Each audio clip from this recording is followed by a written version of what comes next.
मेरे इस चैनल पे आपका स्वागत है। कहानी का शीर्षक है एक था विश्वास। मैं सूरज आज आपके साथ अपने जीवन की एक बहुत महत्वपूर्ण घटना साझा करना चाहता हूँ। मेरी बेटी की शादी थी और मैं कुछ दिनों की छुट्टी लेकर शादी के तमाम इंतज़ाम देख रहा था। उस दिन सफ़र से लौटकर मैं घर आया तो पत्नी ने आकर एक लिफ़ाफ़ा मुझे पकड़ा दिया। लिफ़ाफ़ा अनजाना था, लेकिन प्रेषक का नाम देखकर मुझे एक आश्चर्य से भरी जिज्ञासा हुई। विश्वास, एक ऐसा नाम जिसे मिले मुझे वर्षों बीत गए थे। मैंने लिफ़ाफ़ा खोला तो उसमें $1,00,000 का चेक और एक चिट्ठी थी। इतनी बड़ी राशि, वह भी मेरे नाम पर। मैंने जल्दी से चिट्ठी खोली और एक सांस में ही सारा पत्र पढ़ डाला। पत्र किसी परी कथा की तरह मुझे अचंभित कर गया। लिखा था, आदरणीय सर, मैं एक छोटी सी भेंट आपको दे रहा हूँ। मुझे नहीं लगता कि आपके एहसानों का कर्ज मैं कभी उतार पाऊँगा। ये उपहार मेरी अनदेखी बहन के लिए है। घर पर सभी को मेरा प्रणाम। आपका विश्वास। मेरी आँखों में वर्षों पुराने दिन सहसा किसी चलचित्र की तरह तैर गए। एक दिन मैं बनारस में टहलते हुए एक किताबों की दुकान पर अपनी मनपसंद पत्रिकाएं उलट पलट रहा था कि मेरी नज़र बाहर पुस्तकों के एक छोटे से ढेर के पास खड़े एक लड़के पर पड़ी। वह पुस्तक की दुकान में घुसते हर संभ्रांत व्यक्ति से कुछ अनुनय विनय करता और कोई प्रतिक्रिया न मिलने पर वापस अपनी जगह पर जाकर खड़ा हो जाता। मैं काफ़ी देर तक मूक दर्शक की तरह यह नज़ारा देखता रहा। पहली नज़र में यह फुटपाथ पर दुकान लगाने वालों द्वारा की जाने वाली सामान्य सी व्यवस्था लगी, लेकिन उस लड़के के चेहरे की निराशा सामान्य नहीं थी। वह हर बार नई आशा के साथ अपनी कोशिश करता, फिर वही निराशा। मैं काफ़ी देर तक उसे देखने के बाद अपनी उत्सुकता दबा नहीं पाया और उस लड़के के पास जाकर खड़ा हो गया। वह लड़का कुछ सामान्य सी विज्ञान की पुस्तकें बेच रहा था। मुझे देखकर उसमें फिर उम्मीद का संचार हुआ और बड़ी ऊर्जा के साथ उसने मुझे पुस्तकें दिखानी शुरू की। मैंने उस लड़के को ध्यान से देखा। साफ सुथरा, चेहरे पर आत्मविश्वास, लेकिन पहनावा बहुत ही साधारण।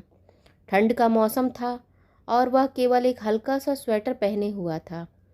पुस्तकें मेरे किसी काम की नहीं थीं, फिर भी मैंने जैसे किसी सम्मोहन से बंध कर उससे पूछा, बच्चे, ये सारी पुस्तकें कितने की हैं? 10,000 रुपये।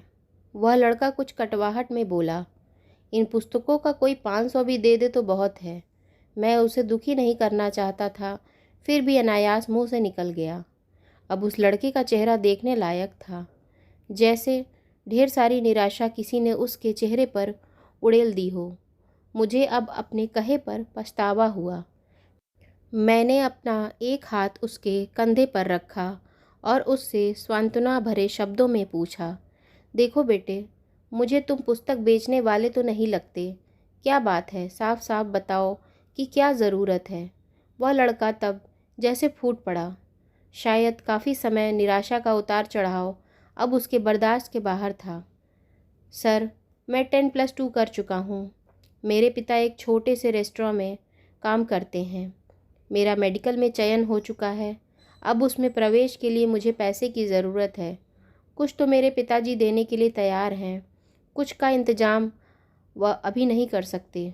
लड़के ने एक ही सांस में बहुत अच्छी अंग्रेज़ी में कहा, तुम्हारा क्या नाम है? मैंने मंत्रमुग्ध होकर पूछा। विश्वास। तुम विश्वास हो और दिल छोटा करते हो। कितना पैसा चाहिए? 10,000। अब की बार उसके स्वर में दीनता थी। अगर मैं तुम्हें यह रकम दे दूं तो क्या मुझे वापस कर पाओगे? इन पुस्तकों की इतनी कीमत तो है नहीं। इस बार मैंने थोड़ा हंस कर पूछा। सर, आपने ही तो कहा है कि मैं विश्वास हूँ। आप मुझ पर विश्वास कर सकते हैं। मैं पिछले 4 दिन से यहाँ आता हूँ। आप पहले आदमी हैं जिसने इतना पूछा। अगर पैसे का इंतज़ाम नहीं हो पाया तो मैं भी आपको किसी होटल में कप प्लेटें धोता हुआ मिलूँगा। उसके स्वर में अपने भविष्य के डूबने की आशंका थी। उसके स्वर में जाने क्या बात थी जो मेरे जहन में उसके लिए सहयोग की भावना तैरने लगी। मस्तिष्क उसे एक जालसाज से ज़्यादा कुछ मानने को तैयार नहीं था, जबकि दिल में उसकी बात को स्वीकार करने का स्वर उठने लगा था। आखिरकार में दिल जीत गया। मैंने अपने पर्स में से 10,000 रुपये निकाले, जिनको मैं शेयर मार्केट में निवेश करने की सोच रहा था, उसे पकड़ा दिए। वैसे इतने रुपए तो मेरे लिए भी मायने रखते थे, लेकिन ना जाने किस मोह ने मुझसे वह पैसे निकलवा लिए। देखो बेटे, मैं नहीं जानता कि तुम्हारी बातों में, तुम्हारी इच्छा शक्ति में कितना दम है, लेकिन मेरा दिल कहता है कि तुम्हारी मदद करनी चाहिए, इसलिए कर रहा हूँ। तुमसे 4-5 साल छोटी मेरी बेटी भी है मिनी। सोचूंगा उसके लिए ही कोई खिलौना खरीद लिया। मैंने पैसे विश्वास की तरफ बढ़ाते हुए कहा। वह हतप्रभ था। शायद उसे यकीन नहीं आ रहा था। उसकी आंखों में आंसू तैर आए। उसने मेरे पैर छुए तो आंखों से निकली 2 बूंदें मेरे पैरों को चूम गईं। ये पुस्तकें मैं आपकी गाड़ी में रख दूं? कोई ज़रूरत नहीं, इन्हें तुम अपने पास रखो। यह मेरा कार्ड है, जब भी कोई ज़रूरत हो तो मुझे बताना। वह मूर्ति बनकर खड़ा रहा और मैंने उसका कंधा थपथपाया। कार स्टार्ट कर आगे बढ़ा दी। कार को चलाते हुए वह घटना मेरे दिमाग में घूम रही थी और मैं अपने खेले जुए के बारे में सोच रहा था, जिसमें अनिश्चितता ही ज़्यादा थी। कोई दूसरा सुनेगा तो मुझे एक भावुक मूर्ख से ज़्यादा कुछ नहीं समझेगा। अतः मैंने यह घटना किसी को न बताने का फैसला किया। दिन गुजरते गए। अमर ने अपने मेडिकल में दाखिले की सूचना मुझे एक पत्र के माध्यम से दी। मुझे अपनी मूर्खता में कुछ मानवता नज़र आई। एक अनजान सी शक्ति में, या कहें दिल में, अंदर बैठे मानव ने मुझे प्रेरित किया कि मैं 1,000-2,000 रुपये उसके पते पर फिर भेज दूं। भावनाएं जीतीं और मैंने अपनी मूर्खता फिर दोहराई। दिन हवा होते गए। उसका संक्षिप्त सा पत्र आता, जिसमें 4 लाइनें होती, 2 मेरे लिए, एक अपनी पढ़ाई पर और एक मिनी के लिए, जिसे वह अपनी बहन बोलता था। मैं अपनी मूर्खता दोहराता और उसे भूल जाता। मैंने कभी चेष्टा भी नहीं की कि उसके पास जाकर अपने पैसे का उपयोग देखूं। न कभी वह मेरे घर आया। कुछ साल तक यही क्रम चलता रहा। एक दिन उसका पत्र आया कि वह उच्च शिक्षा के लिए ऑस्ट्रेलिया जा रहा है। छात्रवृत्तियों के बारे में भी बताया था और एक लाइन मिनी के लिए लिखना वह अब भी नहीं भूला। मुझे अपनी उस मूर्खता पर दूसरी बार फख्र हुआ। बिना उस पत्र की सच्चाई जाने समय पंख लगाकर उड़ता रहा। अमर ने अपनी शादी का कार्ड भेजा। वह शायद ऑस्ट्रेलिया में ही बसने के विचार में था। मिनी भी अपनी पढ़ाई पूरी कर चुकी थी। एक बड़े परिवार में उसका रिश्ता तय हुआ था। अब मुझे मिनी की शादी लड़के वालों की हैसियत के हिसाब से करनी थी। एक सरकारी उपक्रम का बड़ा अफसर कागजी शेर ही होता है। शादी के प्रबंध के लिए ढेर सारे पैसों का इंतज़ाम, उधेड़ बुन, और अब वह चेक। मैं वापस अपनी दुनिया में लौट आया।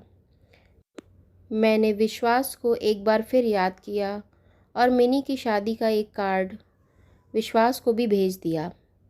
शादी की गहमा गहमी चल रही थी। मैं और मेरी पत्नी व्यवस्थाओं में व्यस्त थे और मिनी अपनी सहेलियों में। एक बड़ी सी गाड़ी पोर्च में आकर रुकी। एक सम्भ्रांत से शख्स के लिए ड्राइवर ने गाड़ी का गेट खोला तो उस शख्स के साथ उसकी पत्नी, जिसकी गोद में एक बच्चा था, भी गाड़ी से बाहर निकले। मैं अपने दरवाजे पर जाकर खड़ा हुआ तो लगा इस व्यक्ति को पहले भी कहीं देखा है। उसने आकर मेरी पत्नी और मेरे पैर छुए। सर, मैं विश्वास, वह बड़ी श्रद्धा से बोला। मेरी पत्नी अचंभित सी खड़ी थी। मैंने बड़े गर्व से उसे सीने से लगा लिया उसका बेटा मेरी पत्नी की गोद में घर सा अनुभव कर रहा था।